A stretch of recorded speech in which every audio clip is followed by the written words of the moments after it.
Hello and welcome to Views from the Valley, your weekly roundup of the news coming to you from the v3.co.uk offices in San Francisco. With me as ever, Shaun Nichols. Hi Shaun. Hi Ian. Right, okay, now we'll kick off this week's roundup with some news from yesterday. A company called Bloom Energy over the weekend gave a preview of a new energy system which they're saying could basically eliminate the need for a power grid at all. Dubbed the Bloom Boxes, it's basically an improved fuel cell that was developed originally by NASA. And the company is doing a full launch tomorrow, so we're going to keep a very close eye on this. Basically, it's a fuel cell which would sit in a data center or server room and provide power outside the grid. With very little power overhead. They reckon they'll take about as much as half as the usual sort of power requirements that these systems have.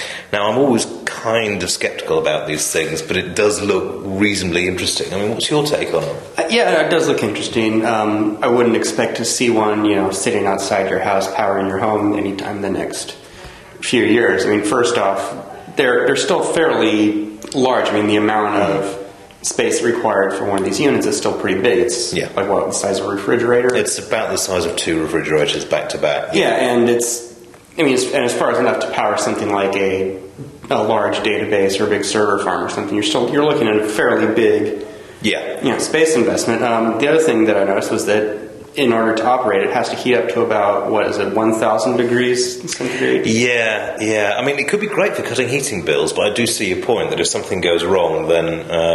it could happen shortly after you get a nuclear reactor for your choice. I'm just not sure it's going to happen anytime too soon. On the other hand, it's a pretty cool technology if it actually works out. I mean, sometimes these technologies do have a tendency to come out, get a lot of hype, and then not really pan out. Yeah, I know. I'm thinking segue on this one. We'll see. I mean, as I say, it does look interesting, and we're going to see a lot more of these developments because Intel, is putting a lot of money into green power. Google is doing the same. So we're going to see a lot more investment in off-grid technologies. But we'll keep an eye on it, and the launch tomorrow should be very interesting. Now, sticking with an environmental theme, however, you've been looking at the problem of e-waste. This is something that the UN recently mentioned. They're worried, what they're saying is that you have all these developing nations uptaking consumer technology, mobile phones, PCs, that sort of thing. And a few years from now, these things are going to be thrown out. They're going to be replaced. They're going to become kind of redundant technologies. And you're going to have a huge problem with e-waste. I mean, in the US and in Europe, there are a lot of programs in place to recycle your old computers, that sort of thing. Not so much in some of these developing countries. And there are also very large populations of poor families who are salvaging these things for valuable metals, things like gold, that sort of thing. And that process a lot of times can involve doing things like burning down the boards, which is obviously going to put a lot of fairly toxic chemicals out. Oh, indeed. I met up with Greenpeace at CES, and they were saying, in particular, to your last point, the burning of these materials. I mean, it's very, very profitable. You can get, the gold concentration on a circuit board is higher than the highest grade ore that you can get out of the ground.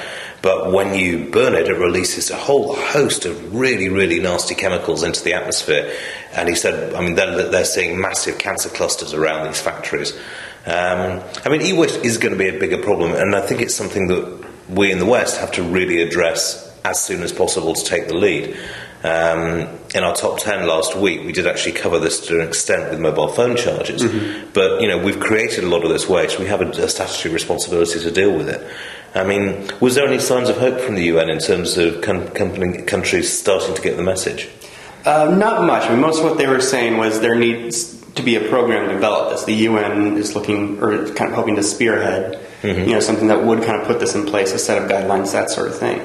Okay, right. Well, we'll keep an eye on that and see how it develops. Now, also, we've got the RSA 2010 show coming up. Now, Shaun and I will be there. We've just been sorting out our schedules and wondering if we're ever going to sleep. But we are going to get a rash of security stories sort of in the build-up to the show. And you've been covering Kaspersky's views of how things have been developed. And this is an interesting one because it kind of flies in the face of a lot of what we've been hearing. A lot of people have been telling us, the number of attacks is on the rise. We're seeing more malware threats each day, that sort of thing.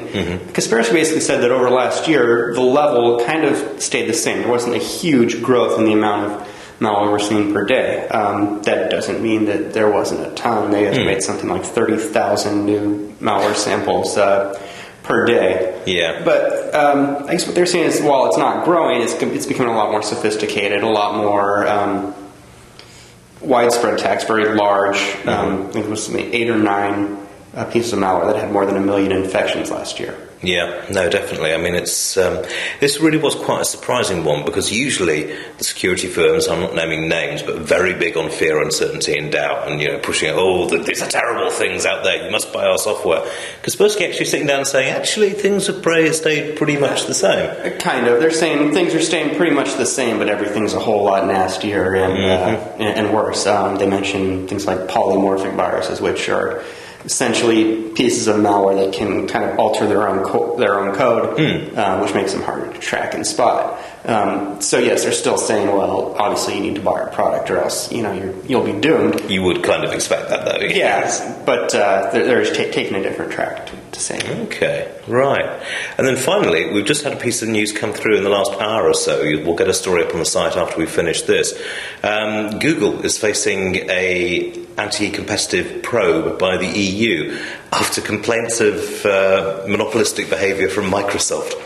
It's been an odd sort of day. It's the kind of thing where you check your watch to make sure it's not April the 1st. Rare, yes. So after having been toasted by the EU, Microsoft is now seeking to use that against someone else. What's your take on this? I mean, Microsoft? If they can pull it off, hey, good work. I mean, I'm not sure what areas are they. Well, basically, they're saying that the EU's had complaints from 3 different sources: a British company, a French company, and from Microsoft's Chow service, about the way that things are ranked and whether or not that's, and competing search engines are ranked in Google's results. Now, the public policy side from Google is saying, obviously we're very committed to competition, as you'd expect. But I think for some, basically it had to happen to an extent because Google has such a domination of the search industry. But the irony of having Microsoft call you anti-competitive really is something which sticks in the craw somewhat. Yeah, no, there's definitely... I'm trying to think of the right words here without getting us in trouble with everybody. Go on, don't be shy. Yeah, no, I think given all the fuss over Microsoft's current browser ranking and all that, I guess they're maybe venting a bit of frustration. I'm sure Microsoft will say yes, this is a very serious matter, something we're very much looking into. But it sounds like just kind of a look over here. Yeah, it's a tactic of kinds. I mean, we'll see how it develops. Google has an undeniable sort of hold over the marketplace, but it's not as though, to take Microsoft's example, it's not that there's any code installed on your systems. They haven't come along with any deals with manufacturers that you must use Google only. It's a web page which people choose to use. Well, and the algorithms, while they don't actually give out the algorithms, it's fairly easy to see how you can manipulate these search rankings. And I guess that might be EU's recommendation to Microsoft is, hire a few malware writers, because they seem to have no problem getting their pages ranked very highly on Google. Well, we'll have to see how that develops, but you can read more about this and other stories at v3.co.uk.